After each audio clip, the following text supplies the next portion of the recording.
Sometimes I'm just so good at cooking. It's been a minute since I cooked with my Le Creuset. We're gonna use beef tallow in lieu of any cooking oil. Fatworks Pure Tallow, and I got it from Costco. We're gonna go about 20 grams of tallow. 20 grams on the nose, actually. That was pretty perfect. Does anyone else think that all of the TikTok videos where everyone's claiming that they put pure beef tallow on their face and that's the key to staying young? Because if I did that, I'm pretty sure I would just break out. All right, first in, I got a whole diced onion, whole diced jalapeno, going straight into the pot. Really simple recipe, a couple ingredients. We're gonna do some beans, we're gonna do some tomatoes, we're gonna do some peppers, we're gonna do some onions, we're gonna do some spices. Very simple, perfect recipe. It's just so cold. It's just so cold. I mean, yesterday when I took the garbage out, it was 1 degrees. 1 degrees. Would that be 1 degree? Next up, some ground beef. You want some? Nah. High five. Oh, missed. I think the key to a good chili is that the beef, it's not the star. What I'm going to suggest is that we're just going to constantly manipulate our meat as ground as possible. That way you get a little beef in every bite.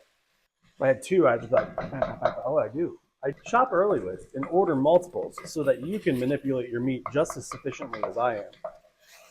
Yeah, baby. I like to break out my spices, do a little bit beforehand, a little bit after. So we're going to do a little dash of cayenne, chipotle, chili pepper. I don't like these tops at all because I'm a big pourer. I like to measure everything out. I just got this set. Might as well keep it for now. And we're going to add a dash of paprika. Forgot. Right in the middle. I'll go about a tablespoon of garlic. We're going to hit it with some tomato paste, about a tablespoon's worth of tomato paste. Don't let the garlic burn. Mixing everything in. Incorporate those spices, garlic. We're going pinto beans. We're going red kidney beans. Mix it all together, make the world taste good. I was at the store and all the San Marzano tomatoes that I normally buy were on sale and they were wiped out. So I was investigating. I was pretty pleased with Cento, right? But this is just vine-ripened crushed tomatoes. All of the other ones had citric acid and cane sugar and salt and fucking other purees. I don't know why that's necessary. All right, so we're gonna go right into the pan, right into the pot. Fuck. That was 776 grams. Somebody write that down. I want to use some type of broth, some type of stock. I have these super cubes. I did a video on it. This is a cup's worth. Isn't that cool? We're going to use about a tablespoon of Worcestershire sauce. That's one of my favorite smells. Sometimes you can get a little too acidic. That's perfect. This is perfect. This is perfect. Perfect, perfect, perfect. What are you looking at? Can I help you? Yeah! Yeah! Stock is melted down. Now we're going to reseason. Big pinch. I like a lot of salt. I'm a salt guy. We're going with a mixture of black and white peppercorn. Hit it on the back end again with some chipotle, a dash more of paprika, the generous amount of our chili powder. For the secret ingredient. To give it a little boost, to give it a little flavor, to give it a little fermentation.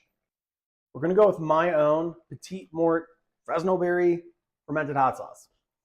It's delicious. I just shipped a bunch of boxes out this week. Yeah. Thanks for all the support. It's amazing. But I'm going to add in a couple of tablespoons of this. Somebody told me they put this on their pancakes. It makes sense. It's got a very berry flavor, but it's got a kick to it from the Fresno. I mean, can we look at this? If one didn't know better, I could pass this as maybe a sloppy Joe.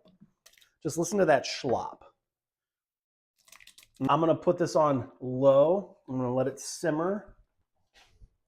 Is it the best chili you ever had? Possibly. Is it the worst chili you ever had? Definitely not. All right, it's taste test time.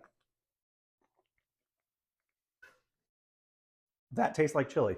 I'm going to give it a 7 out of 10. 8 or 9 when I throw some maybe diced bacon, sour cream, some cheese. I'm so happy for this. It's exactly what I need when it's 18 degrees.